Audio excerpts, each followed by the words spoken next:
Jimatres dimanapun Anda berada, inilah kelanjutan cerita misteri bersambung Petaka Sumpah Pocong, ditulis oleh Abidin Ubaidillah dengan pembawa cerita Ki Banu Asmoro.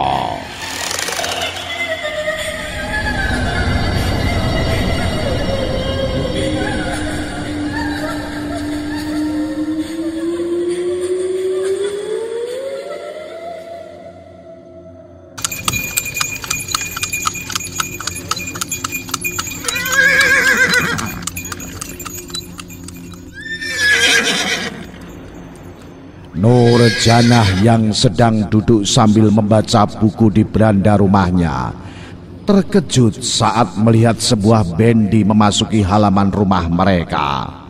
Kuda coklat yang gagah penarik bendi itu meringkik keras. Seketika Nurjanah mengenal bendi itu. Siapa lagi di Kumpul Sari ini yang memiliki bendi yang bagus selain keluarga Pak Hasan? Orang-orang di desa ini paling hanya memiliki sepeda atau sadu atau gerobak yang ditarik sapi atau kerbau. Kuda adalah hewan mahal di masa itu. Hanya orang-orang tertentu yang memilikinya. Saat melihat seseorang turun dari bendi, Nurjanah buru-buru masuk dan memanggil ayahnya yang ada di ruang tengah. Ayah, lihat siapa yang datang. Sulaiman yang merasa heran dengan sikap Nurjanah langsung beranjak dan melihat keluar. Ia pun sedikit kaget melihat kehadiran tamunya. Hasan, desis Sulaiman. Ada nada ragu dalam suaranya itu, tapi ia tidak ingin berprasangka buruk. Segera ia menuruni tangga dan menyongsong kedatangan Hasan.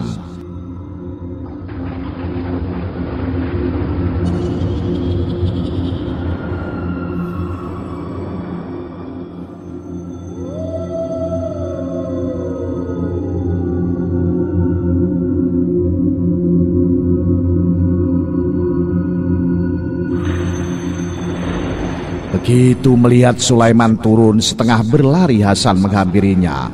Lalu tanpa diduga-duga ia berlutut dan memeluk kaki Sulaiman. Sedangkan Sulaiman sendiri sangat terkejut dengan kejadian itu.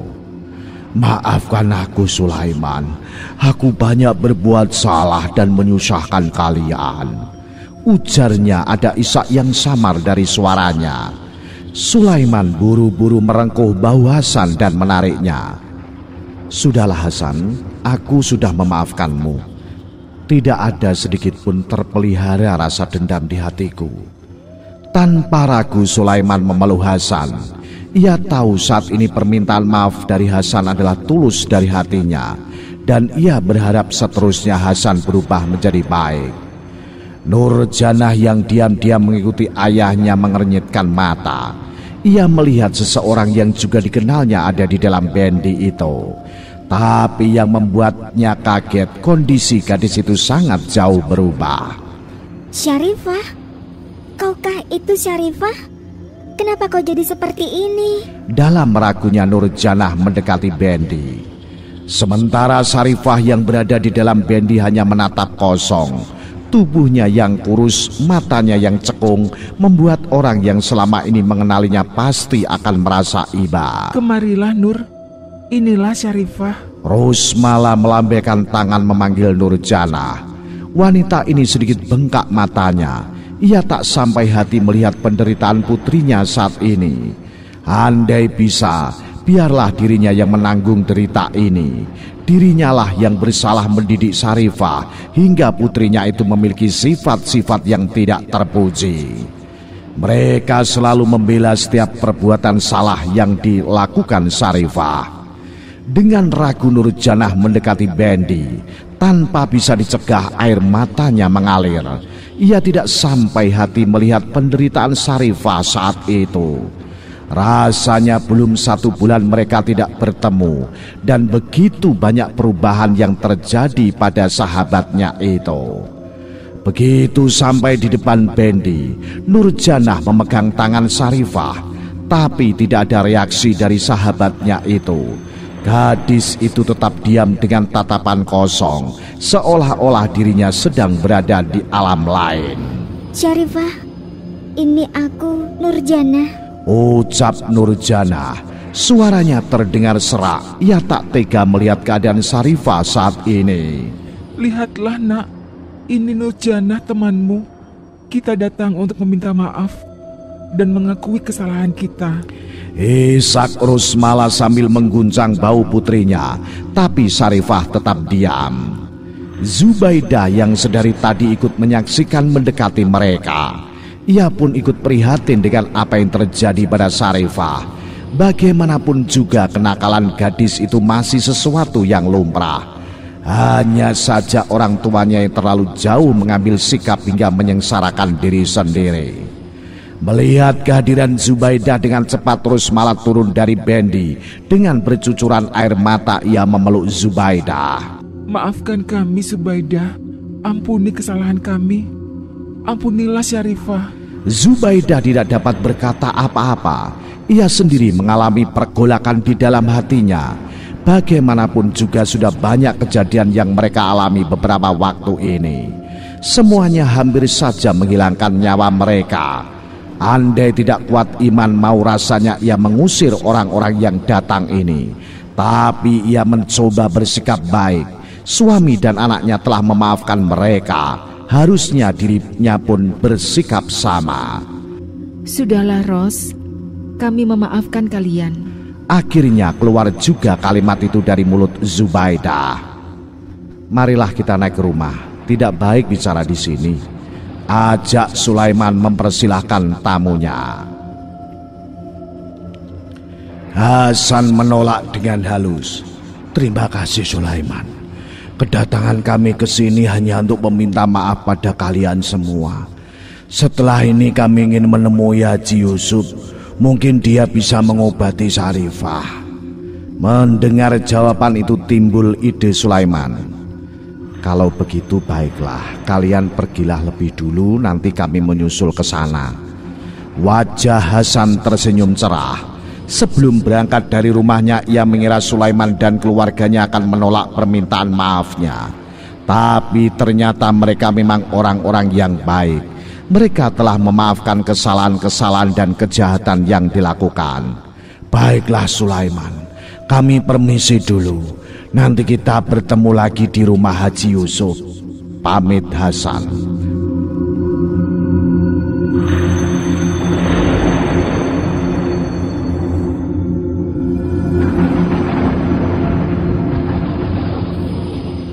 Sementara itu, di rumah Haji Yusuf, kedatangan Hasan dan keluarganya disambut dengan baik. Ia senang mendengar kabar dari Hasan kalau ia sudah menemui Sulaiman dan meminta maaf. Aku senang Hasan. Bukankah dari awal sudah aku sarankan? Buanglah rasa dendam dan tinggi hati. Meminta maaf tidak akan membuat seseorang menjadi hina.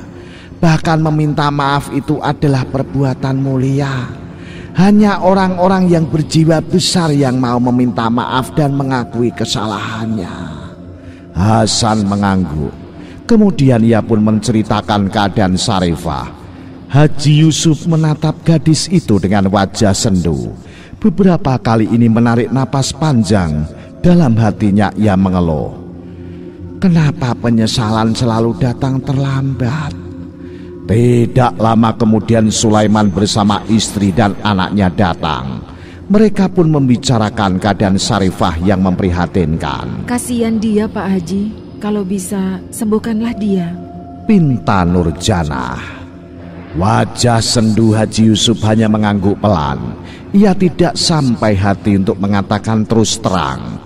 Meskipun takdir berada di tangan Allah Subhanahu wa Ta'ala, tapi dalam pengamatannya usia gadis itu tidak akan lama lagi. Ketakutan teramat sangat telah mengganggu lahir dan batin Syarifah. Tapi masih ada jalan. Ia ingin agar Syarifah sendiri yang meminta maaf atas kesalahannya. Setidaknya itu akan mempermudah jalannya kelak. Dengan sebisa mungkin Haji Yusuf menyadarkan Syarifah, dan ternyata usahanya ini berhasil. Terlihat mata yang sayu itu mulai mengenali orang-orang yang ada di ruangan itu. Mulutnya terbata-bata menyebut ayah dan ibunya. Bukan main senangnya Hasan dan Rusmala saat melihat perkembangan putri mereka.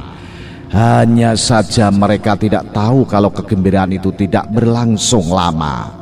Dengan terbata-bata akhirnya Sarifah meminta maaf pada Nurjanah. Ia mengakui kesalahannya. Dialah yang sengaja menyembunyikan kalung perhiasan itu dan dengan sengaja menuduh Nurjanah sebagai pencurinya. Ini ia lakukan karena perasaan iri dengan Nurjanah.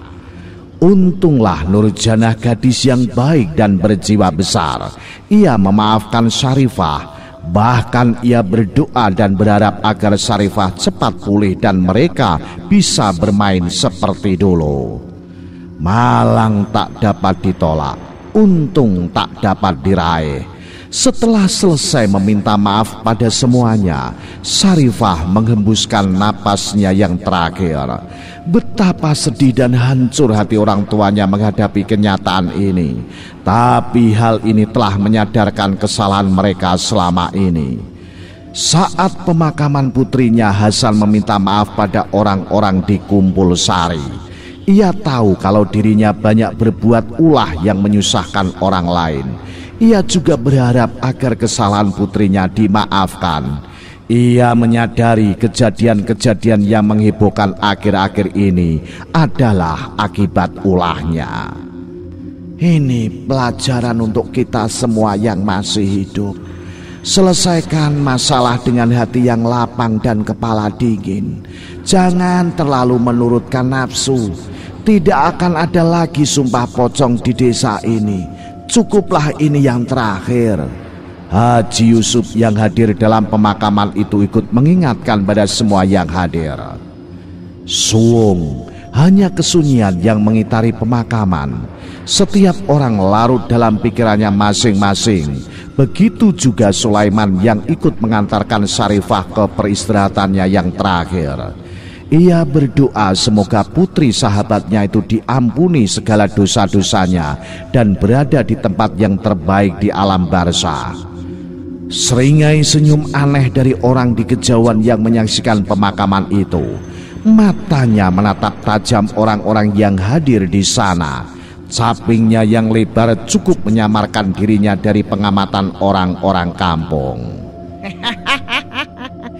Mampus juga anak itu. Tapi aku belum puas, dendamku belum terbalaskan.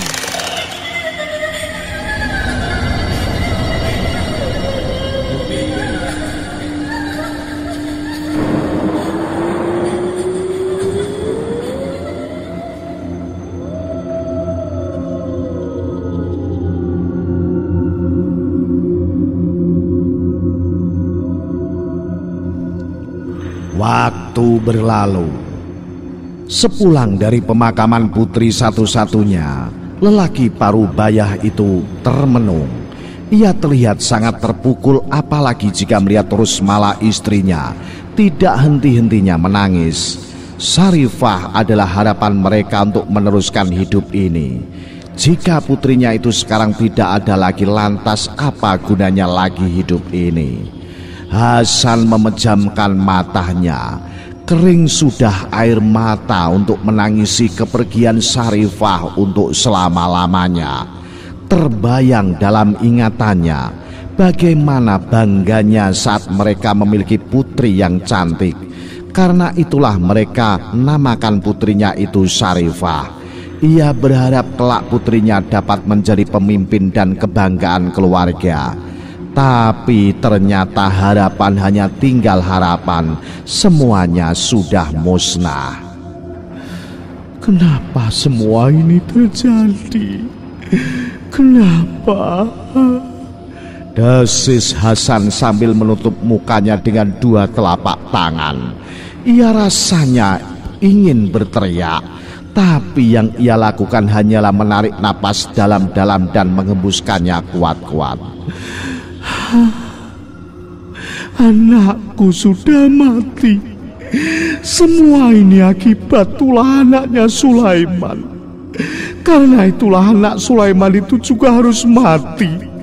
Ia pun harus merasakan kesedihan yang aku alami. Tunggu saja, aku akan mencari orang yang mampu membinasakan anak itu. Tiba-tiba seringai senyumnya terpancar dari bibirnya Hasan. Seakan timbul semangat baru, Hasan bangun dari tempat duduknya. Ia berjalan ke arah kamar. Rosmala sedang menangis di atas tempat tidur. Perlahan Hasan menghampirinya. Dengan lembut disentuhnya pundak Rosmala. Sudahlah Ros, relakan kepergian Saripah. Kita ada beban tanggung jawab yang harus kita selesaikan. Rosmala menoleh. Ia sama sekali tidak mengerti apa yang dimaksud dari ucapan suaminya itu. Kita akan menuntut balas nyawa, dibayar nyawa. Anak kita sudah tiada. Kini anak Sulaiman pun harus ikut menemani Saripah, ucap Hasan. Ada nada geram dan dendam dalam ucapannya itu. Tapi Bang, bukankah kita sudah meminta maaf dan berjanji untuk tidak ada lagi pertikaian? Hasan mendengus kesal. Persetan dengan permintaan maaf itu. Jika memang harus hancur, binasalah sekalian. Kemarin aku merendahkan diri meminta maaf hanya demi kesembuhan Saripah. Tapi apa yang terjadi? Saripah meninggal. Kini tidak ada lagi yang kita harapkan. Selagi masih bisa, kita akan membalas semuanya agar Saripah bisa tersenyum puas di alam sana. Rosmala terdiam. Terkadang apa yang dipikirkan oleh suaminya itu ada benarnya juga. Setelah Saripah tidak ada lagi, hidup ini tidak ada gunanya lagi. Hanya menanti tua dan kapan maut menjemput. Daripada berpangku tangan dan diam merenungkan nasib, lebih baik berbuat sesuatu yang bisa membuat rasa sakit hati ini terbalaskan. Benar kata suaminya, untuk apa meminta maaf jika akhirnya putri mereka satu-satunya harus meninggal dengan cara yang mengenaskan. Iya Bang, semua ini karena anak Sulaiman itu. Dia pun harus menerima balasannya. Aku tidak rela jika harus melihat Nurjanah bahagia setelah kematian anak kita, ujar Rosmala geram. Mendengar jawaban istrinya itu, Hasan pun tersenyum. Ia percaya masih ada jalan untuk membalaskan sakit hati mereka. Hasan keluar dari kamar, kemudian berjalan ke arah depan.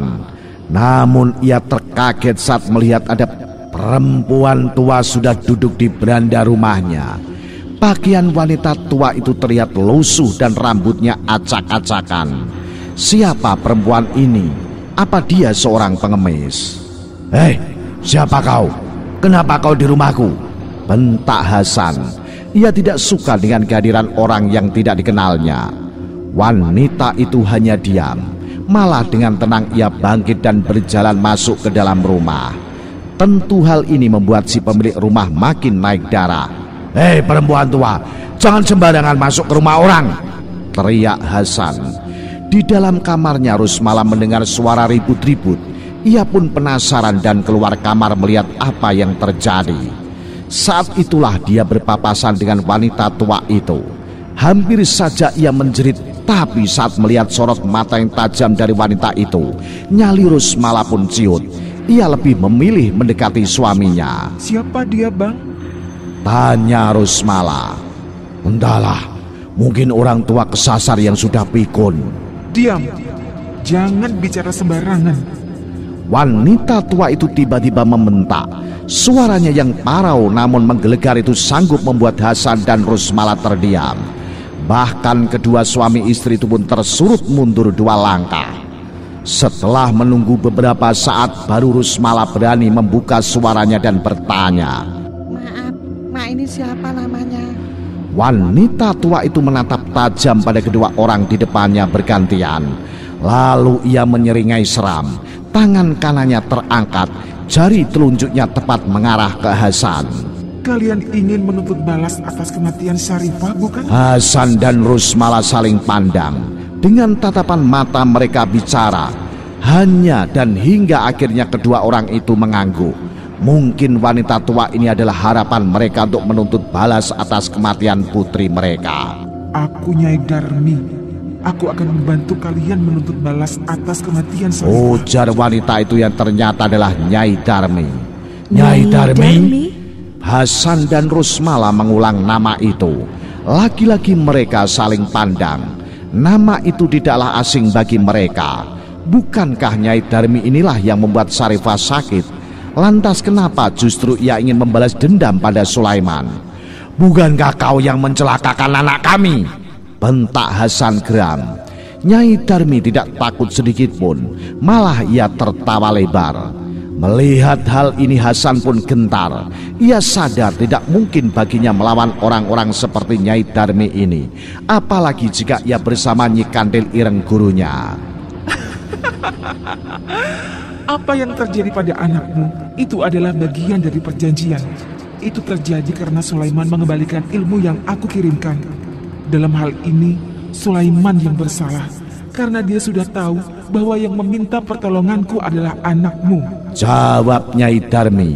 Wanita ini sengaja memutarbalikkan cerita, dan celakanya Hasan percaya begitu saja dengan wanita itu. Baik, lantas apa yang akan Nyai lakukan? Tanya Hasan. Pikirannya sudah terbutakan oleh dendam. Ia seakan lupa kalau berurusan dengan wanita tua ini justru akan membuat hidupnya makin sengsara. Namun semua itu tidak berarti baginya. Yang terpenting adalah dendam dan sakit hatinya bisa terbalaskan. Tenang saja, aku akan mengatur siasat. Yang terpenting saat ini adalah aku butuh tempat tinggal yang aman. Jawab Nyai Darmi. Nyai tinggal aja di sini. Aku jamin aman. Hasan tidak pikir panjang lagi. Dengan adanya Nyai Darmi di rumahnya, mudah baginya untuk meminta wanita itu membuat perhitungan dengan Sulaiman. Nyai Darmi mengangguk senang. Keinginannya pun terkabul. Dengan berada di rumah ini segala kebutuhannya akan terpenuhi. Ia juga yakin tidak sembarang orang bisa menemukan dirinya di tempat ini. Baiklah, nanti malam kita mulai rencana untuk memberi pelajaran pada musuh-musuh kita. Ucap Nyai Darmi. Dari sudut bibirnya tersungging senyum kelicikan.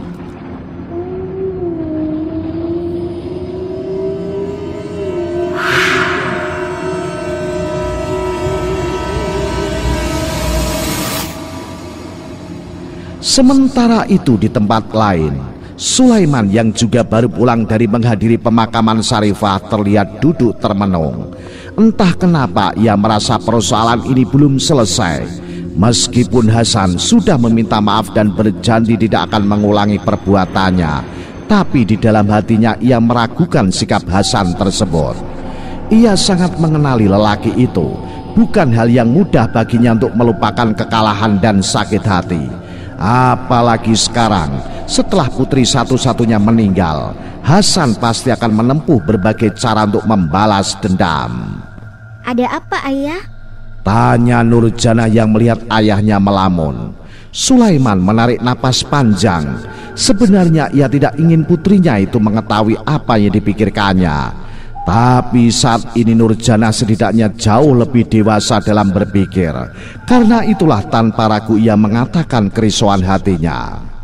Ayah jangan berburuk sangka. Bukankah Pak Hasan sudah meminta maaf?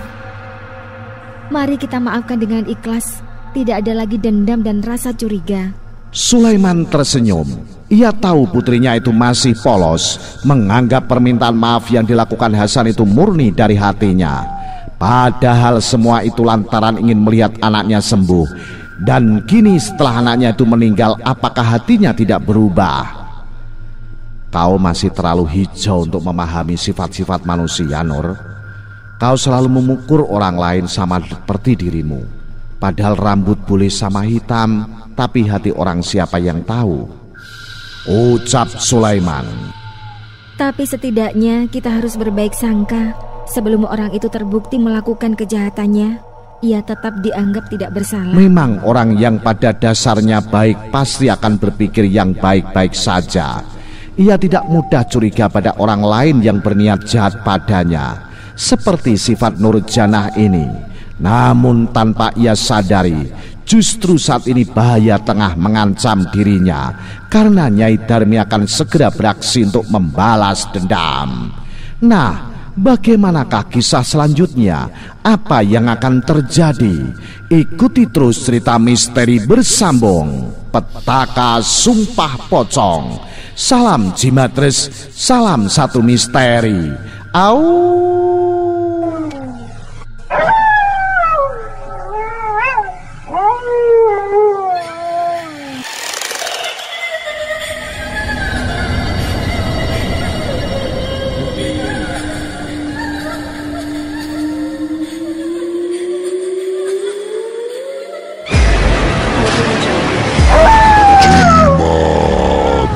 Sajian Malam Jumat